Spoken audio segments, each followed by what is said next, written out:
5 തലമുറകളായി നിങ്ങൾക്കൊപ്പം PRS hospital. Pakistan ഒരു തെമ്മാടി രാഷ്ട്രമാണ് എന്ന് ഐക്യരാഷ്ട്രസഭയിൽ ഇന്ത്യൻ പ്രതിനിധി പറയുകയുണ്ടായി. അക്ഷരാർത്ഥത്തിൽ അത് ശരിയാണ്. അവർ എപ്പോഴെങ്കിലും നന്നാവുമോ? ഇപ്പോൾ തന്നെ അവർ എത്ര ഭീകര സംഘടനകളെയാണ് അവർ വളർത്തിവിട്ടിരിക്കുന്നത്. ലഷ്കർ തൊയ്ബ, RTF, പിന്നെ അതുപോലെ തുടങ്ങിയ നിരവധി സംഘടനകളെയാണ് അവർ വളർത്തുന്നത്. മാത്രമല്ല അതിന് ജനസിസ് തന്നെ, ഉത്ഭവം തന്നെ ഒരു ചാവിള്ള പോലെയാണ്. ഭാരതം പോലുള്ള മഹത്തായ ഒരു രാജ്യത്ത് നിന്ന് ഞങ്ങളുടെ മതത്തിനൊരു രാജ്യം വേണമെന്ന് പറഞ്ഞ് മുഹമ്മദ് അലി ജിന്നയുടെ ഒരു അധികാര കൊതി കൂടെ ഉണ്ട് അവിടെ. അങ്ങനെ രാജ്യം കൊണ്ടുപോയി. കഴിഞ്ഞ 75 വർഷമായി എവിടെ നിൽക്കുന്നു പാകിസ്ഥാൻ? ലോകം സാമ്പത്തിക ശക്തിയായി, മൂന്നാമത്തെ സാമ്പത്തിക ശക്തിയായി വളരാൻ ശ്രമിക്കുന്നു. സൈനിക ശക്തിയെ ലോകത്ത് ഏത് രാജ്യത്തോളം കിടപിടിക്കുന്ന രാജ്യമായി ഭാരതം മാറി. 140 കോടി ജനങ്ങളുള്ളതിൽ നാനാജാതി മത വിഭാഗത്തിലുള്ളവരെ നന്നായി കൊണ്ടുപോകുന്നു. എന്നാൽ പാകിസ്ഥാന്റെ പണി എല്ലാ കാലവും പാകിസ്ഥാൻ ഇങ്ങനെ തന്നെ. അവർ പതിയിരിക്കുന്നത് തിരിച്ചു വരാനാണ്.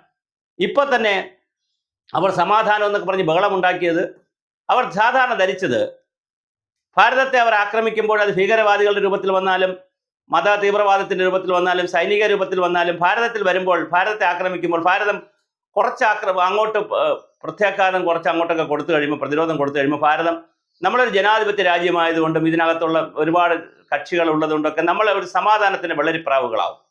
ലാഹോർ നമ്മുടെ കയ്യിൽ കിട്ടിയതാണ് ഒരു കാലഘട്ടത്തിൽ. പിന്നെ ഇന്ദിരാഗാന്ധിയുടെ നിർദ്ദേശപ്രകാരം പിൻവാങ്ങി ഇന്ത്യൻ സൈന്യം. അന്നത് കൈകാര്യം ചെയ്തിരുന്നെങ്കിൽ ഒരുപക്ഷെ നമ്മൾ ഇന്ന് ഈ ദുഃഖം വരില്ലായിരുന്നു. കിട്ടിയ അവസരങ്ങളൊന്നും നമ്മൾ അങ്ങനെ മുതലാക്കിയിട്ടില്ല.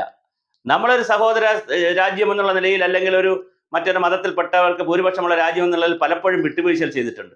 ഇതൊരു വലിയ ദൗർബല്യമായി പാകിസ്ഥാൻ എടുക്കാറുണ്ട്. പാകിസ്ഥാന്റെ പണി ഇപ്പോൾ അവർ വെടിനിർത്തി എന്നാണ് വിചാരിക്കുന്നത്. അവർക്ക് യുദ്ധം ആവശ്യമുണ്ട്, അവർക്ക് സംഘർഷം ആവശ്യമുണ്ട്.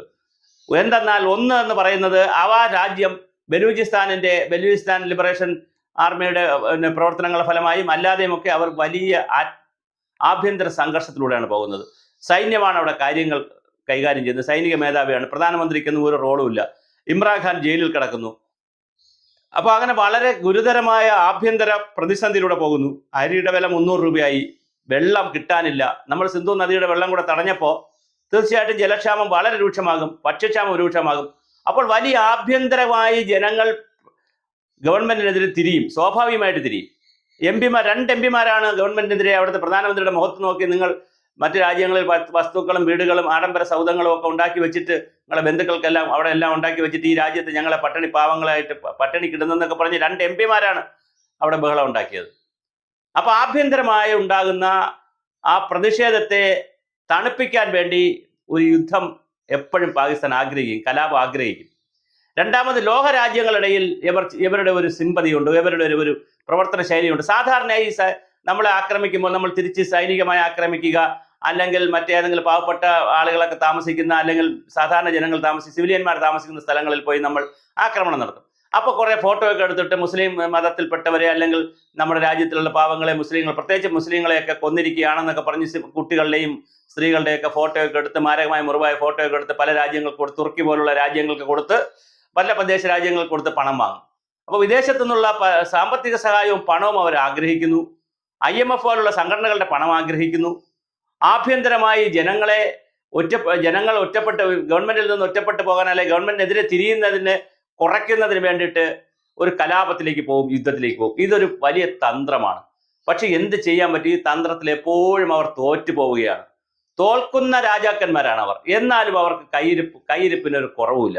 ഇപ്പൊ വെടിനിർത്തൽ എന്നൊക്കെ പറഞ്ഞു, ശരി, നമ്മൾ വിചാരിച്ചിരിക്കുന്ന അവർ സമാധാനത്തിന് വെള്ളരിപ്രാവുകളായി, ഇനി ഒന്നും ചെയ്യത്തില്ല പാകിസ്ഥാൻ, നമുക്ക് സുഖമായി ഇരിക്കാം കാശ്മീരിലൊക്കെ എന്നല്ല. അവർ ചൊറിയും. അവർ ഓരോ സ്ഥലത്തായിട്ട് വന്ന് ചൊറിഞ്ഞുകൊണ്ട്, ഇപ്പോൾ ഞാൻ മനസ്സിലാക്കുന്നത്, അല്ലെങ്കിൽ എൻ്റെ ഒരു നിരീക്ഷണം, അവരൊരു ബ്രീത്തിങ് ടൈം എടുത്തതാണ്. അവർക്കൊരു കുറച്ച് സാവകാശം ആവശ്യമുണ്ട്.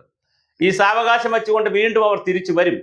അവർ ഭംഗിയായി തിരിച്ചു വരും. നന്നായി നമ്മളെ വീണ്ടും ആക്രമിക്കാൻ തന്നെ വരും. പല രൂപത്തിൽ വരും. കാരണം അതിനാണ് അവർ ഈ ഭീകര സംഘടനകളെയൊക്കെ വളർത്തിയിട്ടിരിക്കുന്നത്. വളരെ എളുപ്പമല്ലേ അവർക്ക് കാര്യങ്ങൾ. ഭീകര സംഘടനകളെ അവർ ആദരിക്കുന്നു. അവിടുത്തെ സൈന്യം തന്നെ പോയി ഭീകരവാദികളിൽപ്പെട്ട പലരും മരിച്ചപ്പോൾ, നമ്മുടെ ആക്രമണത്തിലൊക്കെ ഭീകരവാദികളും അവരുടെ കുടുംബാംഗങ്ങളും കുറെ മരിച്ചല്ലോ.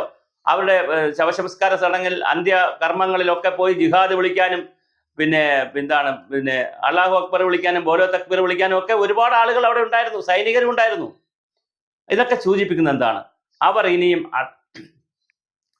അടങ്ങാൻ തയ്യാറല്ല. ഒരു പൊടിക്ക് പോലും അവർ ഒടുങ്ങത്തില്ല. പുതിയ രൂപത്തിൽ വരും, പുതിയ ഭാവത്തിൽ വരും എന്നും അവർ പതിയിരിക്കുന്നുണ്ട്. തീർച്ചയായിട്ടും പാകിസ്ഥാൻ ഒരു കാലത്തും അവർ നന്നാവുന്ന പ്രശ്നമില്ല. കാരണം അതിൻ്റെ ഉത്ഭവം തന്നെ, അത് ഉണ്ടായിരിക്കുന്നത് തന്നെ മറ്റൊരു ഫോർമേഷനിലാണ്. അതുകൊണ്ട് ഒരു കാരണവശാലും പാകിസ്ഥാൻ വെറുതെ ഇരിക്കുമെന്ന് കരുതരുത്. അവരെ എപ്പോഴും നമ്മളുടെ കണ്ണ് അതിർത്തിയിൽ ഉണ്ടാകണം.